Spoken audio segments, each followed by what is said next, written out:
बिस्मिल्लाहिर्रहमानिर्रहीम। अस्सलाम वालेकुम डियर स्टूडेंट्स।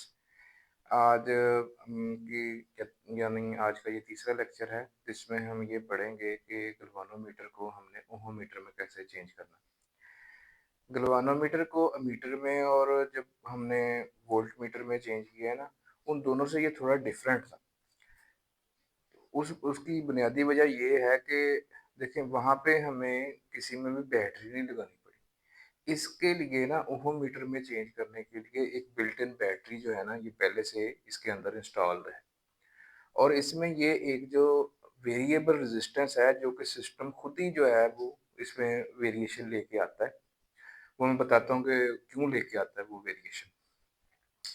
ये एक गलवानोमीटर लगा हुआ है। अच्छा, और ये जो सी और डी पॉइंट्स हैं, ये वो वाले पॉइंट्स हैं जिनके दरमियान में हमने वो रेजिस्टेंस लगानी है जिसको हम मेजर करने जा रहे हैं। लेकिन ये तो अभी बहुत बाद का प्रोसेस है कि हम इसमें रेजिस्टेंस लगाएं और ये गलवानोमीटर हमें बताए कि ये कितनी रेजिस्टेंस है। उससे पहले हमें कुछ काम करना पड़ेगा। वो काम ये है कि ये सेल है एक, इसके साथ इधर सीरीज में एक गलवानोमीटर लगा हुआ है। ये वो जो एडजस्टेबल रेजिस्टेंस है, ये वो लगी हुई है जो सिस्टम खुद ही इसको एडजस्ट करेगा। और ये जो है ये सी और डी टर्मिनल्स। जब ये सी और डी टर्मिनल्स को हम मिला देंगे, इट मींस कि सी और डी टर्मिनल्स जो है वो शॉर्ट हो गए। शॉर्ट का मतलब आपस में यूं कनेक्ट हो गए, ठीक है। इनके दरमियान, सी और डी के दरमियान कोई रेजिस्टेंस नहीं रही, उसको हम कहते हैं शॉर्ट कर दिया हमने। हमने सी और डी को शॉर्ट कर देना।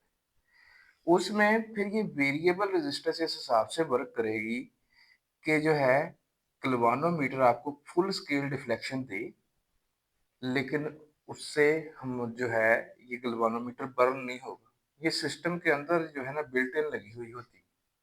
इसलिए कि इसका मकसद ही ये है कि इसको इतना एडजस्ट उसने कर देना है कि गलवानोमीटर के करंट को उसने फुल स्केल डिफ्लेक्शन से आगे नहीं जाने देना, वहां पे उसको लिमिट कर देना है। फिर ये इसी इस जो इसकी सिस्टम ने इसकी बिल्ट इन सेट कर दी है, वो फिर वहीं पे इसको मेंटेन भी करेगा। अब हमने सी और डी टर्मिनल्स के दरमियान जो है एक नोन रेजिस्टेंस आर लगा देनी, ठीक है।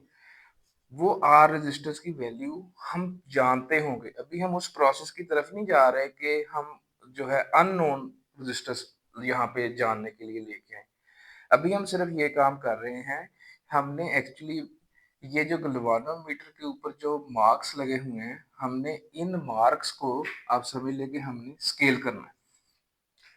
ये मैंने इसी को थोड़ा बड़ा करके दिखाया है क्योंकि इसका काफी जो है वो रोल है इस टॉपिक के अंदर।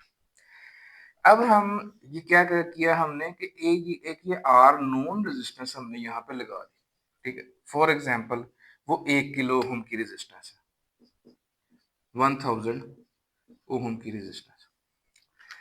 अब जाहिर सी बात है, ये जब हम इससे पहले स्टेप में जब हमने सीओटी शॉर्ट किया था, तो ये जो सिस्टम ने जो ये वेरिएबल रेजिस्टेंस थी वो एक खास जगह पे सेट कर दी थी। जब गलवानोमीटर ने उस पे हमने फुल स्केल डिफ्लेक्शन दे दी थी, उसका मतलब ये था कि सी और डी के दरमियान नो रेजिस्टेंस। उस वक्त हमने इसकी फुल स्केल डिफ्लेक्शन को जीरो मार्क किया।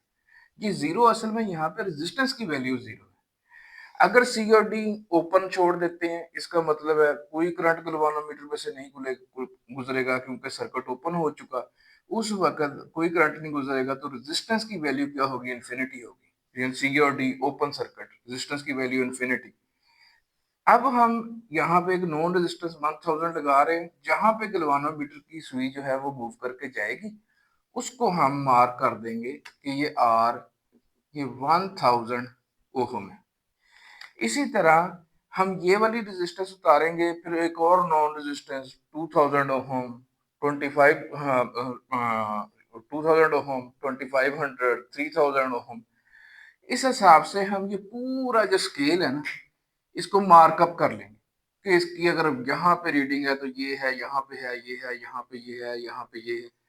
तो इस तरीके से हमने गलवानोमीटर को जो है वो अब रेडी कर लिया है कि हम किसी भी अननोन रेजिस्टेंस को यहाँ पे लगा के, तो जहां पे उसकी नीडल आके स्टॉप होगी, तो पहले से मार्क्ड शुदा पे हम उसको फ़ौरन बता देंगे कि ये इसकी जो सी और डी टर्मिनल के दरमियान अब जो अननोन रेजिस्टेंस लगाई गई है, उसको हम आसानी से बता सकेंगे।